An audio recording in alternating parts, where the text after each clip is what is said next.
Days. ये इक़्तिबासात हैं, उनके काफ़ी खतूत हैं जिनमें से मैं हाइडलबर्ग और नैकर के हवाले से कुछ आपकी खिदमत में पेश कर रहा हूँ। It is impossible for me to forget your beautiful country, where I have learned so much. My stay in Heidelberg is nothing now but a beautiful dream. Oh, how I wish I could repeat it. तो यकीनन उनकी रूह बार बार यहाँ आती है, आजकल इनके जिस्म में है, वकार अली शाह साहब के। Never shall I forget those days I spent at Heidelberg when you taught me Goethe's Faust and helped me in many ways. Those were happy days indeed.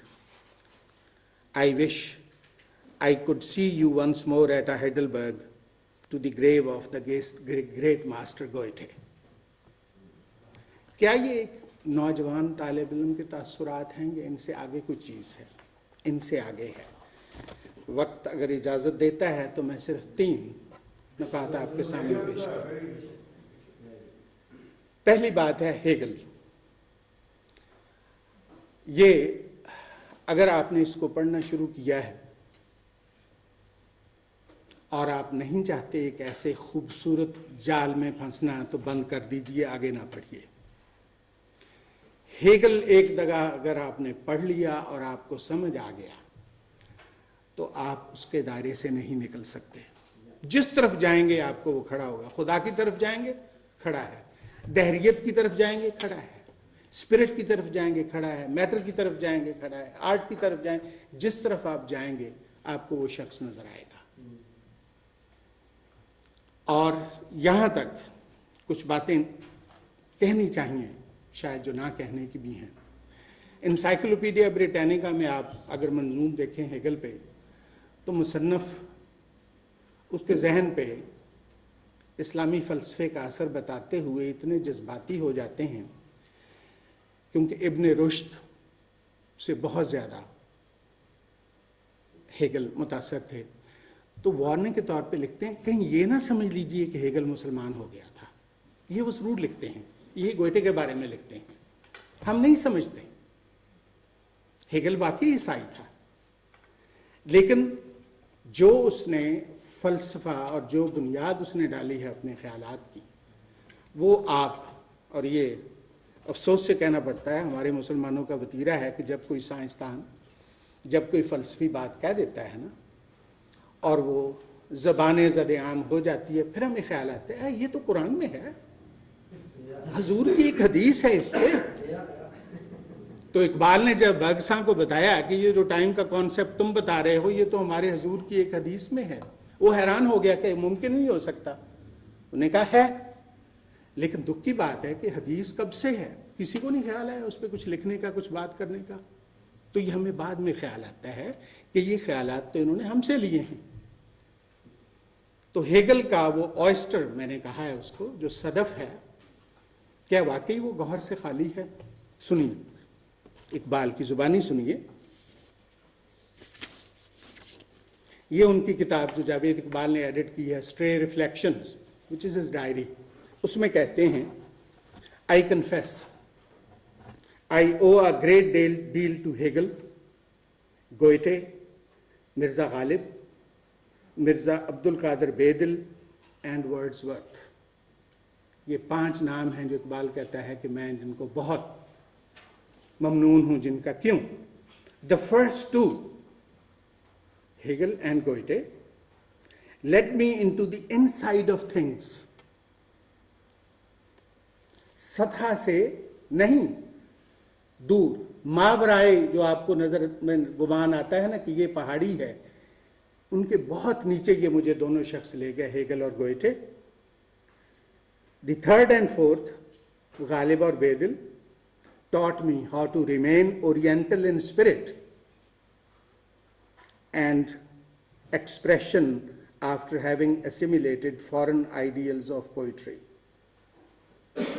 आप अपनी रूह वही रख सकते हैं मशरकी, आप ओरिजिनल रह सकते हैं, गैर मुल्की ख्यालात को अपने अंदर समोने के बाद भी, ये कहते हैं मुझे गालिब ने और बेदल ने सिखाया, और वर्ड्सवर्थ ने मुझे सेव किया from atheism in my student days. अच्छा, अब मैं पेशतर इसके के थोड़ी और तफसील में जाऊं। मैं आपको एक बात बताना चाहता हूं। ये जब से तारीख में लिखा जा रहा है, एक मशरिक है और एक मगरिब है। कुरान इसको डिनाई करता नहीं है, कुरान सिर्फ ये कहता है कि ये दोनों अल्लाह के हैं, लेकिन है तो फैक्ट ना, हकीकत है या नहीं? एक मशरिक है, एक मगरिब है। मशरिक की क्या खसूसियत है? सूरज वहां से तुलू होता है, रोशनी का आगाज है। मगरिब उसका तुलू होने का अमल है, जिसको हम कहते हैं फेडिंग प्रोसेस ऑफ लाइट। रोशनी शुरू होकर अपनी इंतहा को जब पहुंच जाती है तो मशरिक है। रोशनी जब अपनी इंतहा से जवाल की तरफ आती है तो मगरिब है। लेकिन हैरत किस बात पे है कि जहां रोशनी हो वहां रूहानियत ज्यादा होनी चाहिए, रहबानियत ज्यादा होनी चाहिए, या जहां पे जवाल है वहां आराम, तसाहुल, ये चीजें ज्यादा होनी चाहिए? जोग्राफियाई तकसीम तो यही कहती थी कि मशरक के लोग चाकू चौबंद होंगे, रोशनी उनके जहनों को, उनके दिमागों को, उनके दिलों को ऐसी जला बख्शेगी कि वो बताएंगे कि देखो उधर उधर जवाल है, इधर तुलू है, इधर आफताब है, उधर सिर्फ आपको ये थोड़ा बहुत जो नजर आता है मलगिन सा, झलमलेला सा आपको कुछ चीज नजर आ रही है जिसे आप रोशनी कहते हैं।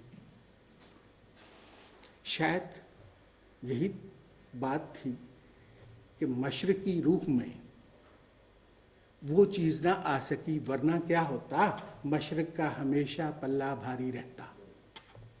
ये फितरत के असूल के खिलाफ है।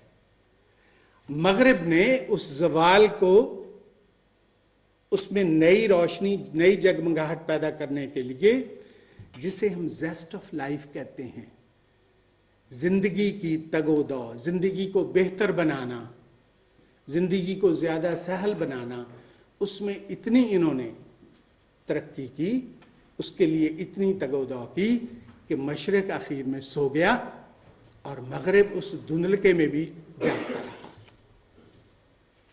ये था जो इकबाल ने देखा। और बहुत सालों बाद जब इब्ने इंशा, उनसे पहले मुंशी महबूब आलम बर्लिन आए, फिर इब्ने इंशा आए बर्लिन, तो उन्होंने भी यही बात की कि मैंने अपने जर्मन दोस्तों से कहा कि मियाँ हमारे सूफ़ी ले लो, हमारी कव्वालियाँ ले लो, हमें कुछ मैकेनिक दे दो, कुछ इंजीनियर दे दो, कुछ सनत दे दो, कुछ हिरफत दे दो, ताकि वहाँ भी ज़िंदगी की रौज बेहतर हो जाए और एक बैलेंस कायम हो जाए। ये बैलेंस था जो इकबाल कायम करना चाहते थे, और यही वजह थी उनकी कि उन्होंने जर्मनों को देखा कि इनमें वो रूह है मशरकी, लेकिन वो पूरी कौम को किसी तरह के आसेब में नहीं जकड़े रखती। और वही बात कि आप अफलातून को फॉलो करेंगे या अरस्तु को, दोनों एक दूसरे की जिद नहीं है। अगर आप देखें तो उस्ताद शागिर्द हैं, लेकिन दोनों दो मुख्तलिफ मकतबाए फिक्र हैं। अब मैं आता हूं गोयटे की तरफ। गोयटे को इकबाल जानते थे पहले से ही। ये वो वाहिद शायर है जिसकी पहली किताब सॉरोज ऑफ यंग बेटर, बाकी छोड़ दें, अंग्रेजी में उसका तर्जमा हुआ, फ्रेंच में, चाइनीज में उसका तर्जमा हुआ विद इन 1 ईयर। तो इकबाल ने जब मिर्जा गालिब की याद में नज्म लिखी है तो उसका आखिरी बंद यही है जो जर्मनी आने से पहले की है।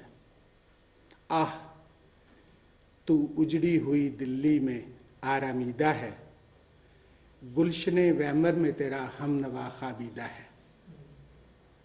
इकबाल जानते थे गोयटे की शायरी को, लेकिन उन्होंने फाउस्ट नहीं पढ़ा था। फाउस्ट उन्होंने यहाँ हाइडलबर्ग में आके पढ़ा और उसके बारे में लिखते हैं, काफ़ी लंबा मकाला है, मैं उसमें नहीं जाना चाहता। मामूली सी कहानी है फाउस्ट की अगर आप देखें तो, और ये पहले लिखी जा चुकी है। गोएटे से 300 साल पहले लिखी गई, उससे पहले लिखी गई, गोएटे से 100 साल पहले लिखी गई। एक किरदार जैसे एक कामयाब किरदार हो जाता है तो लोग बार बार उस पर लिखते हैं। इसने क्या किया है गोएटे ने इस किरदार के साथ? इसने इसको यूनिवर्सल, आफाकी बना दिया। ये ख्वाहिश हम सब में होती है कि जिन चीज़ों से हम महरूम हैं उनको किसी न किसी कीमत पर हासिल किया जाए। अब वो चीज़ की ख्वाहिश पे मुनहसर है कि कीमत कैसी लगाई जाती है। और अगर आप इब्लीस से साजोबाज करेंगे कि देख मियाँ मेरे पास ये सब कुछ है लेकिन वो चीज़ नहीं है, तो इब्लीस कहेगा ठीक है, अपनी रूहानियत मुझे दे दे और ले ले। सिर्फ ये कहानी है फाउस्ट की। तो इकबाल शेक्सपियर के साथ मुकाबला करते हैं गोएटे का और कहते हैं कि शेक्सपियर इंसानी फितरत का, इंसानी एहसासात का तर्जुमान है, जो गुस्से में, मोहब्बत में, गम में, तड़प में, हर जगह वो जो एहसास इंसान को होता है, शेक्सपियर ने उसकी बड़ी खूबसूरत तर्जुमानी की है। लेकिन वो इंसान इंसान ही रहे, वो ही फर्द रहे, वो आफाकी नहीं बन सके। गोएटे ने फाउस्ट में उसको आफाकी बना दिया। आपको याद है कि गोएटे हाफिज से बहुत मुतासिर थे। इकबाल शुरू में मुतासिर थे, लेकिन एक जगह लिखते हैं कि मुझे लगता है कि मेरी ये एक तरह का मुझे नशा हो जाएगा अगर मैं हाफिज के पीछे पड़ा रहा तो। हाफिज का भी असर बहुत होता है अगर आप उसको पसंद करें। गालिब, हाफिज, ये हमारे चंद शुअरा हैं। अगर आपको ये पसंद है तो किसी शायर को आप पसंद नहीं करते, वो एक मेयार मुकर्रर कर देते हैं, उस पर आप सबको जांचते हैं। इकबाल हाफिज से निकले, रूमी के जाल में फंस गया, फिर रूमी के साथ रहे आखिर तक, जावेद नामे तक। एक जगह हेगल गोएटे का तारुफ कराते हैं रूमी के इकबाल कि ये देखें, और क्या उनके हाथ में है? फाउस्ट है। और रूमी बड़ी तारीफ करते हैं गोएटे की कि तेरे ख्यालात तो वहाँ तक पहुँचे हैं जहाँ तक सिर्फ कुछ रूहानी लोग ही पहुँच सकते हैं। तो यही वजह थी कि इकबाल वाइमर में उनकी कब्र की ज़ियारत को हज समझता है कि मेरे लिए ऐसे है जैसे हज पे जाना। अब मैं आता हूँ तीसरे शख्स की तरफ, नीत्शे। मेरे नज़दीक, मैं अपने ख्यालात बयान कर रहा हूँ, किसी और के नहीं, ये आखिरी फ़िलासफ़र था। उसके बाद कोई फ़लसफ़ी, 1900 में उनका इंतकाल हुआ है और आज हम 2010 में खड़े हैं। 110 साल हो गए हैं। एग्जिस्टेंशलिज्म, जो आप 20वीं सदी और अब तक आप फ़लसफ़ा देखें, या वो नीत्शे से मुतासिर है मस्बत अंदाज में या मनफी अंदाज में, या वो नीत्शे को कंडेम करते हैं या वो नीत्शे को फॉलो करते हैं। इकबाल जब जर्मनी आए तो 5-6 साल हो चुके थे नीत्शे की डेथ को, लेकिन नाम था इसका बहुत। ये भी एक वो जीनियस था जिसने ज़िंदगी का हर उतार चढ़ाव देखा था। अगर आप उसके फ़लसफ़े को तलाश करने बैठेंगे कि मुझे एक फ़िक्रे में या एक पैराग्राफ में नीत्शे का फ़लसफ़ा बता दीजिए, तो मत कोशिश कीजिए, ये बेकार होगी। वो एक मजज़ूब था वाकई। उसकी किताबें हैं, वो इंसान सोचता है कि नहीं, ये एक नॉर्मल इंसान नहीं लिख सकता। और ख़ास तौर पे मुझे जो उसकी किताब बहुत पसंद है, ज़ाराथुस्ट्रा ने कहा, वो दौर है जो इनकी सैनिटी और इनसैनिटी के दरमियान का दौर था। और वो वाकई एक मजनून शख्स वो बातें कह सकता है जिस तरह से उसने यूरोप के मुख्तलिफ इदारों को, ख़यालात को, नज़रियात को, जिस तरह उसने इनको पाश पाश किया है, कोई नया नज़रिया दे के नहीं, सिर्फ उनको थोड़ा सा उधेड़ के दिखाया है कि इनमें रखा क्या है। तो इकबाल आए तो नीचे के गिरविदा हो गए। अब यकीनन उन्होंने कहा है, बिल्कुल सही कहा है, कि इसका दिमाग कुफर की तरफ है, लेकिन दिल, और अगर वो दिलों के हाल जानता है और ईमान हम दिल से लाते हैं तो आप नीचे को कहाँ ठहराएंगे। यही वजह है कि इकबाल बार बार नीचे की तरफ आता है। और क्यों नीचे बर्बाद नहीं हुआ, क्यों एक सैयारे की तरह गर्दिश कर रहा है, तलाश में है। उसने तलाश खत्म नहीं की अपनी। अगर आप इसी को गौर से पढ़िए, इकबाल की इसी बात को, तो नीत्शे ने वो जो तलाश शुरू की थी वही मकाम किबरिया की, जो इकबाल कहते हैं कि अगर मेरे ज़माने में होता है, एक जगह उन्होंने लिखा कि अगर हुजूर, जिससे लोगों को पता चलता है कि ये मुसलमान है, नमाज पढ़ रहा है, रोज़े रख रहा है, लेकिन जो रूह है इस्लाम उसको।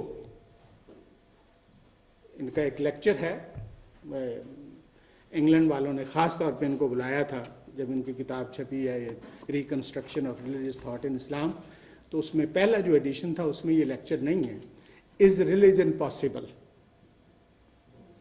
उसमें इन्होंने, माफ़ कीजिए थोड़ा सा टाइम ले रहा हूँ, 3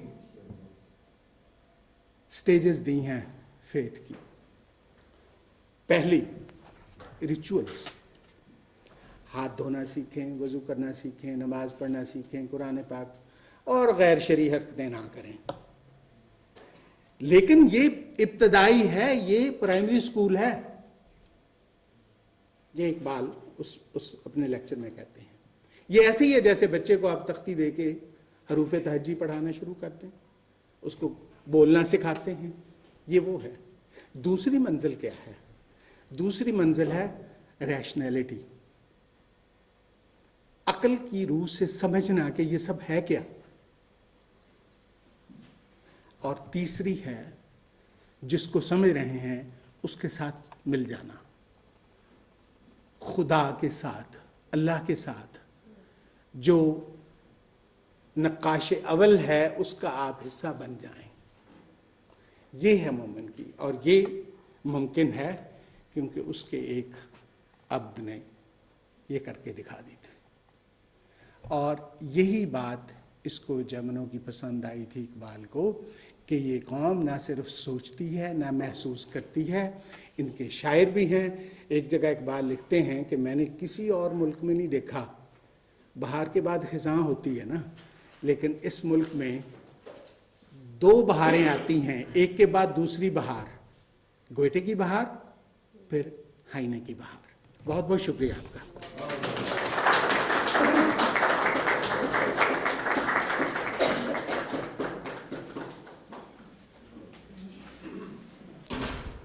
बहुत बहुत शुक्रिया डॉक्टर साहब।